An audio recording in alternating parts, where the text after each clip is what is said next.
اللہ اکبر اللہ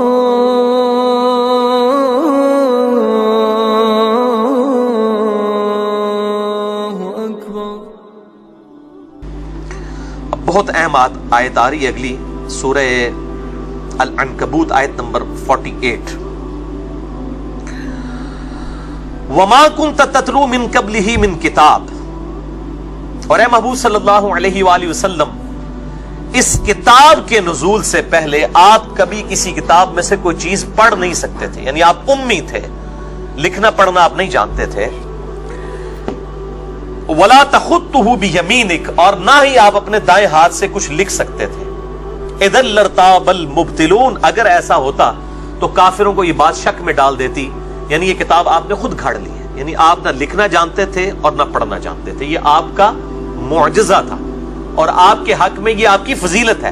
عام آدمی کا ان پڑھ ہونا، امی ہونا، یہ اس کے لیے نٹوریس چیز ہے، لیکن نبی صلی اللہ علیہ وآلہ وسلم کا امی ہونا، یہ آپ صلی اللہ علیہ وآلہ وسلم کے حق میں آپ کا معجزہ ہے۔ اور اس میں میں نے بڑی ڈیٹیل سے لیکچر دے دیا ہے، مسئلہ نمبر 85، قرآن اور قتال، ہمارے محبوب صلی اللہ علیہ وآلہ وسلم کی دو خصوصیات۔ یعنی ہمارے محبوب صلی اللہ علیہ وآلہ وسلم کو اللہ تعالیٰ نے یہ کتاب معجزے کے طور پر دی ہے۔ اگلے نبیوں کا معجزہ ٹینجیبل فارم میں فزیکل فینومینا آف نیچر کو توڑنے والا حصی معجزات ہوتے تھے، مردوں کو زندہ کرنا، عصا کو اژدہا میں بدل دینا، لیکن ہمارے محبوب صلی اللہ علیہ وآلہ وسلم کا معجزہ قیامت تک کے لیے باقی ہے، اور وہ یہ الکتاب ہے، قرآن۔ میں نے کہا تھا نا اب اس آیت کے اوپر گھنٹوں بولا جا سکتا ہے۔ تو یہ چیز لوگوں کو شک میں مبتلا کر دیتی کہ آپ صلی اللہ علیہ وآلہ وسلم نے یہ خود کتاب گھڑ لی ہوگی، لیکن اس کا مطلب یہ نہیں ہے کہ کوئی آپ صلی اللہ علیہ وسلم کا کوئی دایاں ہاتھ کام نہیں کرتا تھا یا آپ بالکل ہی کچھ نہیں لکھ سکتے تھے۔ یعنی ظاہر ہے کہ ایک عام بھی سمجھدار آدمی جس نے پہلے کبھی کوئی چیز نہ لکھی ہو، اس کے ہاتھ میں بھی اگر آپ بال پوائنٹ پکڑا دیں تو وہ بھی کچھ نہ کچھ تو لکھ ہی لیتا ہے دیکھ کے۔ اس درجے تک آپ صلی اللہ علیہ وآلہ وسلم بھی لکھ لیا کرتے تھے، اور ایک موقع ایسا آیا کہ آپ صلی اللہ علیہ وآلہ وسلم نے یہ لکھنے والا معاملہ کیا۔ اگرچہ بعض سلفی علماء جو ہیں وہ اس معاملے میں بڑی ضد کے اوپر ہیں، اور وہ کہتے ہیں نہیں بالکل یہ آپ صلی اللہ علیہ وسلم کچھ بھی نہیں لکھ سکتے تھے، تو یہ بات بالکل صحیح الاسناد حدیث کے خلاف ہے۔ اس کانٹیکسٹ میں ایک صحیح بخاری میں حدیث ہے، میں وہ چاہ رہا ہوں کہ یہاں پہ فزیکلی آپ کو دکھا بھی دوں، بڑی مشہور حدیث ہے صحیح بخاری میں، کتاب المغازی چیپٹر میں، انٹرنیشنل نمبر کے مطابق 4251، صلح حدیبیہ کے موقع پر جو آپ صلی اللہ علیہ وآلہ وسلم اور سہیل ابن عمرو کے درمیان معاہدہ لکھا گیا تھا، اور لکھا گیا تھا کہ یہ معاہدہ ہے محمد رسول اللہ صلی اللہ علیہ وآلہ وسلم اور کفار مکہ کے درمیان۔ تو سہیل ابن عمرو نے یعنی ریزرویشن شو کی کہ ہم آپ کو اللہ کا پیغمبر نہیں مانتے، آپ اسے محمد ابن عبداللہ لکھیں۔ تو آپ صلی اللہ علیہ وآلہ وسلم نے سیدنا مولا علی رضی اللہ تعالیٰ عنہ علیہ السلام سے کہا کہ علی اس کو کاٹ کر جو ہے وہ محمد ابن عبداللہ لکھ دو۔ یہ نہ بھی مانے تب بھی اللہ تو جانتا ہے کہ میں اللہ کا رسول ہوں، یعنی میری رسالت میں کوئی فرق نہیں آئے گا، یعنی آپ صلی اللہ علیہ وآلہ وسلم سولوشن اینڈ پہ آئے۔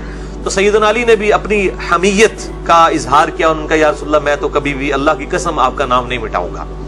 آپ صلی اللہ علیہ وآلہ وسلم نے بھی اسے اس طریقے سے گستاخی شمار نہیں کیا، اور پھر آپ صلی اللہ علیہ وآلہ وسلم نے فرمایا کہ اس تحریر کو میرے حوالے کرو، اور پھر آپ صلی اللہ علیہ وسلم نے اس کو خود اپنے مبارک ہاتھوں سے کاٹ کر محمد رسول اللہ خود لکھا، اور یہ محمد ابن عبداللہ خود لکھ دیا محمد رسول اللہ صلی اللہ علیہ وآلہ وسلم کو کاٹ کر۔ اچھا، یہ صحیح بخاری کے اندر حدیث موجود ہے، یہ میں آپ کو دکھا بھی دیتا ہوں، یہ صحیح بخاری ہے، دارالاسلام پبلیکیشن جو دنیا میں چند بڑے اداروں میں سے ہے اہل حدیث مکتبہ فکر کا، کیونکہ سب سے زیادہ مسئلہ انہی کو ہوگا، اس لیے میں ان کی اوریجنل کتاب صحیح بخاری دکھانے لگا ہوں، عربی والی جو سعودی عرب ریاض سے شائع ہوئی ہے۔ اس میں انٹرنیشنل نمبر کے مطابق میں نے بتایا تھا 4251 نمبر حدیث ہے، یہ حدیث دکھا دیں، اور اس میں میں نے ریڈ کلر میں انڈر لائن بھی کر دیے ہیں وہ الفاظ جو اس بات کا ثبوت ہے کہ آپ صلی اللہ علیہ وآلہ وسلم تھوڑا بہت لکھ لیا کرتے تھے، کوئی بالکل ایسا معاملہ نہیں تھا کہ آپ کچھ لکھ نہیں سکتے تھے، یا آپ کے ہاتھ ہی کام نعوذ باللہ نہیں کرتا تھا اس حوالے سے کہ آپ کو قلم پکڑ ہی نہ سکیں، کوئی ایک لکیر بھی نہ کھینچ سکیں۔ قرآن کا مقصد یہ نہیں ہے بتانا، بلکہ قرآن کا مقصد اصل میں یہ بات بتانا تھا کہ آپ صلی اللہ علیہ وآلہ وسلم نے کسی فلسفی کی کوئی شاگردگی اختیار نہیں کی، اس کے باوجود آپ صلی اللہ علیہ وآلہ وسلم ایسا کلام لے آئے کہ وہ بڑے بڑے شعراء نے آپ صلی اللہ علیہ وآلہ وسلم کا قرآن سن کر اپنے جو کلام جو ہے وہ پھاڑ دیے. تو یہ آپ صلی اللہ علیہ وآلہ وسلم کا زندہ معجزہ. تو دیکھیں اس میں الفاظ موجود ہیں. اب جب نبی صلی اللہ علیہ وسلم نے حکم دیا مولا علی کو تو قال علی، تو علی رضی اللہ تعالیٰ عنہ نے کہا لا یا رسول اللہ نہیں، واللہ لا امحوک ابدا، میں کبھی بھی آپ کا نام محمد رسول اللہ نہیں مٹاؤں گا. تو اس کے آگے الفاظ ہے فاخذ رسول اللہ صلی اللہ علیہ وآلہ وسلم، تو آپ صلی اللہ علیہ وآلہ وسلم نے خود وہ تحریر پکڑ لی اپنے ہاتھ میں، الکتاب، وہ کتاب جو لکھی ہوئی تحریر تھی. وَلَيْسَ يُحْسِنُ يَكْتُبُ، اور آپ صلی اللہ علیہ وآلہ وسلم خوبصورتی کے ساتھ لکھ نہیں سکتے تھے، یعنی آپ کی کوئی ہینڈ رائٹنگ بہت خوبصورت نہیں تھی. اس لیے کہ ظاہر ہے جب انسان نے کبھی ہینڈ رائٹنگ کی نہ ہو پوری زندگی کے اندر، کبھی نوبت نہ آئی ہو اور پہلی دفعہ کسی کو قلم دیا جائے، تو ظاہر ہے کہ اب یہ الفاظ ہیں حدیث کے، وہ راوی کہہ رہے ہیں کہ آپ صلی اللہ علیہ وسلم کی ہینڈ رائٹنگ کوئی خوبصورت نہیں تھی، کیونکہ آپ لکھتے نہیں تھے، یہ آپ کی روٹین میں چیز نہیں تھی. فَكَتَبَ، پس آپ نے لکھا. هَذَا مَا قَضَى مُحَمَّدُ بْنُ عَبْدِ اللَّهِ، یہ ہے معاہدہ جو طے پایا ہے محمد ابن عبداللہ اور کفار مکہ کے درمیان. اب اس میں واضح الفاظ ہیں فَكَتَبَ، پس آپ صلی اللہ علیہ وآلہ وسلم نے خود لکھا. تو اس بات کا ثبوت ہے کہ آپ صلی اللہ علیہ وآلہ وسلم یعنی بالکل ایسا معاملہ نہیں تھا کہ آپ کا کوئی نعوذ باللہ کوئی دایاں ہاتھ اس حوالے سے کام نہیں کرتا تھا کہ آپ بالکل کوئی چیز لکھ نہ سکیں، بلکہ آپ صلی اللہ علیہ وآلہ وسلم تھوڑا بہت اس حوالے سے جب ضرورت پڑی تو آپ لکھ لیا کرتے تھے. اب یہ جب مطلب حدیثیں، اب اتنی واضح حدیث ہے صحیح بخاری میں 4251 نمبر، لیکن اب اگر دل بے ایمان تو اجدا ٹھہر، اگر کسی نے کوئی بات نہیں ماننی تو کہتے ہیں نہیں، اس میں جو الفاظ ہیں نا کہ آپ نے پکڑا اور آپ نے لکھ دیا، مراد اس سے ہے کہ آپ نے پکڑا اور کسی سے لکھوا دیا. اب اس چیز کا تو کوئی حل نہیں ہے نا، یعنی بات کچھ اور ہو، آپ نے بات نہ ماننی ہو. وہ میں آج تفسیر بھی پڑھ رہا تھا ان کی، جو عبدالسلام صاحب ہیں بن محمد جماعت الدعوہ والوں کی تفسیر، تو انہوں نے بھی پوری کوشش کی ہے، پورا زور لگانے کی کوشش کی ہے، انہوں نے بھی باقی لوگوں نے بھی، کہ کسی طریقے سے اس حدیث کی تعریف کر دی جائے اور اپنا لقمہ کتاب و سنت کے منہ میں ڈال دیا جائے. تو میں نے انصاف سمجھا کہ میں اس موقع کے اوپر اس حوالے سے گفتگو کروں. تو یہ آپ صلی اللہ علیہ وآلہ وسلم کا زندہ معجزہ قرآن حکیم، کیونکہ آپ کی نبوت قیامت تک کے لیے ہے، معجزہ بھی قیامت تک کے لیے ہے. تو مسئلہ نمبر 85 ہے میرا ریکارڈڈ، قرآن اور قتال، ہمارے محبوب صلی اللہ علیہ وآلہ وسلم کی دو خصوصیات. اور دوسرا لیکچر ہے مسئلہ نمبر 115، وہ ہے قرآن حکیم کی حفاظت کا معجزہ اور سنی شیعہ کے اختلاف کی حقیقت. یہ جو پبلک میں مشہور ہے کہ شاید کوئی سنیوں کا قرآن الگ ہے اور شیعہ کا الگ ہے، نعوذ باللہ، اس پورے جھوٹ اور فریب کا میں نے کچا چٹھا جو ہے اس کے اندر کھولا ہے. مسئلہ نمبر 115 نمبر.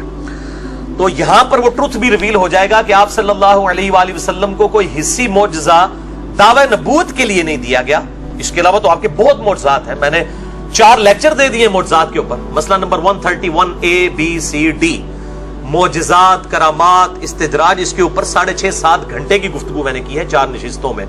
اس میں مسئلہ نمبر جو 131C تھا، اس میں نبی صلی اللہ علیہ وآلہ وسلم کے میں نے صحیح بخاری اور صحیح مسلم سے 17 معجزات بتائے تھے، حصی معجزات، لیکن وہ دعوی نبوت والے نہیں ہیں. دعوی نبوت والا معجزہ صرف القرآن ہے، کیونکہ آپ کی نبوت قیامت تک کے لیے تھی. آج ویٹیکن سٹی میں بیٹھے ہوئے پوپ کے ہاتھ میں بھی موسیٰ علیہ السلام کا عصا دے دینا تو وہ اس کو اجدا نہیں بنا سکتا، اور نہ کوئی یروشلم میں بیٹھا ہوا جو ہے وہ کوئی یہودی عالم جو ہے وہ اس کو عصا کو دوبارہ سے اجدا بنا سکتا ہے. لیکن یہ قرآن نبی صلی اللہ علیہ وآلہ وسلم کے مبارک زمانے میں بھی معجزہ، آج بھی معجزہ، اور قیامت تک کے لیے معجزہ. ہر دور کے ٹیسٹ میں یہ پورا اترتا ہے. اس وقت شاعری اپنے عروج پہ تھی، کوئی شاعر اس کلام کا مقابلہ نہیں کر سکا، اور آج سائنس اپنے عروج پہ ہے. ایک بھی قرآن کی آیت ایسی نہیں ہے ان ایمبیگوس، کوئی اس میں سے مطلب یعنی نکلنے والا معاملہ ہو، ایسا معاملہ نہ ہو کہ وہ ایمبیگوس ہو. ان ایمبیگوس ہونی چاہیے بات کہ اسٹیبلش سائنس کے خلاف کوئی قرآن حکیم کی آیت ہو. اسٹیبلش سائنس، ہائپوتھیسز اور تھیوریز کی بات نہیں میں کر رہا. تو یہاں پہ وہ اب ٹروتھ بھی ریویل ہو جائے گا کہ آپ صلی اللہ علیہ وآلہ وسلم کو کوئی معجزہ نہیں دیا گیا دعوی نبوت کے لیے سوائے قرآن کے. بل ہوا آیات بینات فی صدور الذین اوتوا العلم، بلکہ وہ روشن آیات ہیں جو کہ سینوں میں محفوظ ہے ان لوگوں کے کہ جن کو علم دیا گیا ہے. یعنی نبی صلی اللہ علیہ وآلہ وسلم کے سینے میں محفوظ ہوئی اور آپ کے ذریعے آپ کے اصحاب کے سینے میں. وما يجحد بآیاتنا الا الظالمون، اور ہماری آیات سے تو جھگڑتے نہیں ہیں مگر وہی لوگ جو ظلم کرنے والے ہیں. وقالوا لولا انزل علیہ آیات من ربہ، اور یہ کہتے ہیں کہ آپ صلی اللہ علیہ وآلہ وسلم پر آپ کے رب کی جانب سے کوئی معجزہ کیوں نہیں اتارا گیا، حصی معجزہ جس طرح کہ موسیٰ علیہ السلام کا معجزہ تھا، عیسیٰ علیہ السلام کا معجزہ تھا، اس قسم کا. قل انما الآیات عند اللہ، اے نبی فرما دیجئے صلی اللہ علیہ وآلہ وسلم کے معجزات کا اختیار تو اللہ کے پاس ہے. وانما انا نذیر مبین، اور میں تو نہیں ہوں سوائے اس کے کہ کھلا ڈر سنانے والا ہوں.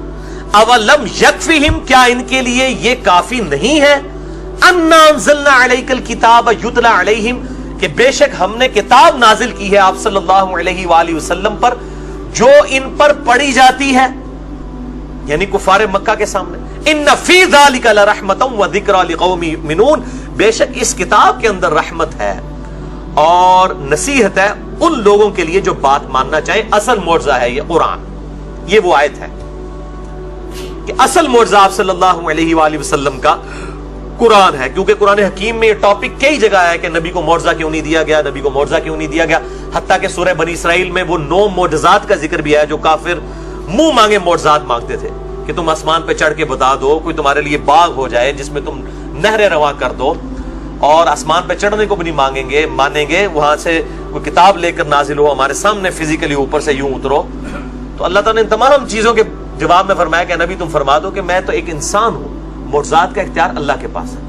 تو ان آیات کے کانٹیکسٹ میں سورہ بنی اسرائیل کا جو سیکنڈ لاسٹ رکوع ہے میں نے 4 نشستوں میں 6.5 سے 7 گھنٹے کی گفتگو کی تھی.